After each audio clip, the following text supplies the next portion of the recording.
Matapos ang ipinakitang nakaraan ni Akawa Tozuki ay ngayon na i-review na natin ang chapter 175 and 176 ng Sakamoto Days ay sa wakas. Masasaksihan na natin ang magkasabay na pagsasagawa ng misyon ni Akawa Tozuki na isang misyon na magpapabago sa kanilang buhay panghabang buhay. At sa bandang huli ng video to ay matutunghayan nyo ang pagbabalik ng isang inakalang patay na. Kaya may this is Mr. American at huwag na natin patagalin pa. Let's go!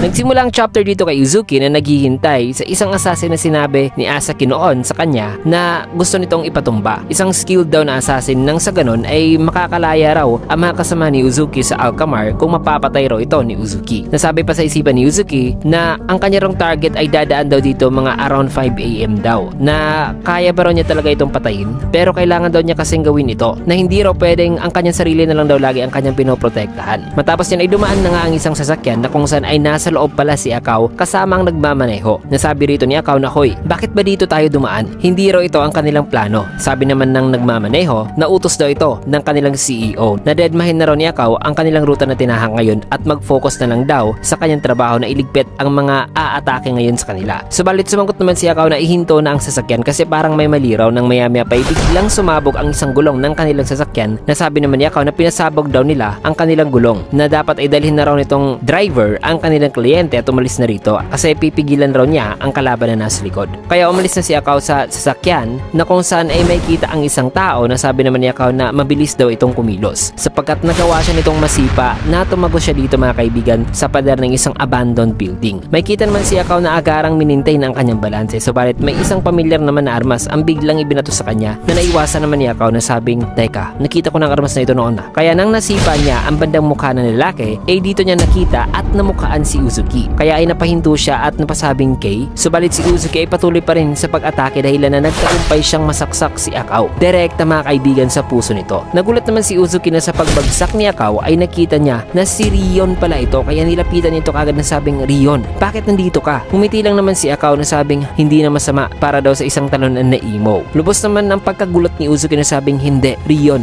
bakit?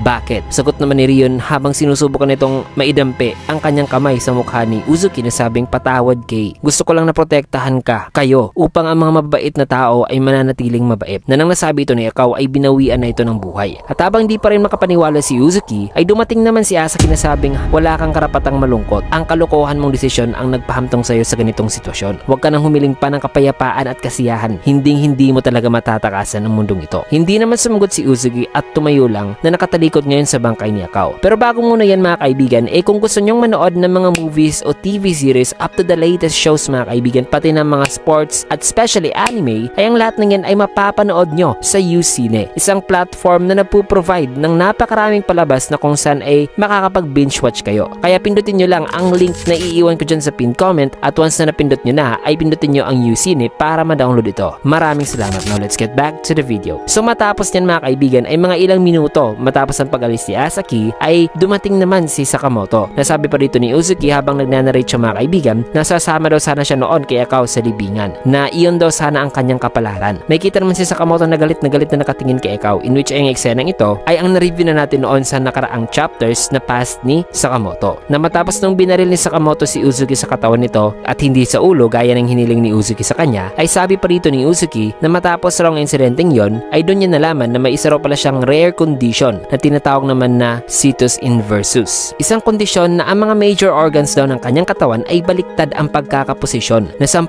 o 20,000 katao raw may ganitong kondisyon sa mundo. Nang isang bala daw sana noon na magdudulot sana ng fatal wound sa kanyang organ ay nagmintis daw dahil sa kondisyon nito, kaya di raw siya namatay noon. At may kita na unti-unti palang nakaalis si Uzuki noon na duguan. Nakita naman siya ng ilang mga tao na nagulat pero ang ilan ay nakatingin lang, ang ilan naman ay walang pake at may mga nagvi-video pa, at ni isa ay walang tumulong sa kanya o nag-approach. Kaya ay napasabi siya sa kanyang sarili na ang mundong ito at ang mundo ng assassin ay walang pinagkaiba raw, na wala rong lumapit sa kanya except lamang daw sa isang tao na si Rion Akaw. Question niya rin dito ang kanyang sarili noon mga kaibigan na bakit siya at ang mga taong nakatingin lang sa kanya pati na si Asaki ay buhay pa raw sa ngayon, na nasa na ba raw ang mga taong gustong protektahan ni Rion sa mundong ito. Kaya ay napasabi siya na tama na, wala na raw siyang pake sa kung ano ang mangyayari sa mundong ito, kung kaya't isang araw ay mag-isang pumunta dito mga kaibigan si Uzuki sa Alcamar na kung saan ay nang napansin siya ng mga nasa reception na sabing, "Kay, saan ka ba nang galing?" Ay dito naman mabilisang pinutol ni Kay ang ulo nito at pinagpapatay ang mga nandito mga kaibigan, kaya ay nagsitipon ang lahat ng mga assassins na nandirito para patayin si Uzuki, pero lahat sila ay pinagpapatay lang ni Uzuki. Nasabi rito ni Uzuki na pinatay niya raw ang lahat, ang mga staff ng Alcamar, ang mga JAA member na nakastation dito at ang mga office workers pati na janitor, na 33 katao raw ang kanyang pinatay na walang pag-aalinlangan. Na matapos niyan ay binuksan niya ang isang pinto na kung nasan si Nagaku, Haruma, Kumanomi, Gozu at Thank You. Nasabing nagbalik na ako. Sabi naman sa isipan ni Uzuki na hindi raw sila mabibigatan pa sa karma kasi wala naman daw silang responsibilidad sa kung sino raw ang kanilang papatayin. Kung kaya't matapos ang ilang mga buwan at taon ay dito na nabuo ang grupo ni Uzuki at nakilala naman si Uzuki bilang si X, na kung saan ay ang kanilang grupo naman ay nangangako na wawasakin talaga nila ang lahat. At yan ang buong kwento ng tunay na nangyari noon kina Uzuki at Akao. Na ngayon ikinento pala ng persona ni Akao kay Akira, na matapos ang pagkwento nito ay sabi naman ni Akira na si Rion daw at ang rason na napatay ni X si Rion ay dahil daw pala doon. Nasabi naman sa persona ni Akao na oo, sinet up lang daw sila nang walang hiyang si Asaki. Nasabi naman ni Akira na mangyak-yak na ansama daw talaga. Sabi naman ng persona ni Akao na huwag kang umiyak Akira. Ako at si Kay ay mga assassins. Once na may napatay na raw silang tao ay nakatadhana na raw talaga na may masamang ending daw na mangyayari sa kanila, na masasabi niyang isang parusa daw. Pero iba raw kasi itong si Akira, na gusto raw niya na si Akira ay manatiling mabait. Sabi naman ni Akira na Rion. Sagot naman ng persona ni Akao na huwag kang makisama sa mga assassins, umuwi ka na at mamuhay ng normal, na isang normal daw na buhay na ipinangarap lang noon nila ni Kay. Sagot naman ni Akira na di ko kayang gawin yan,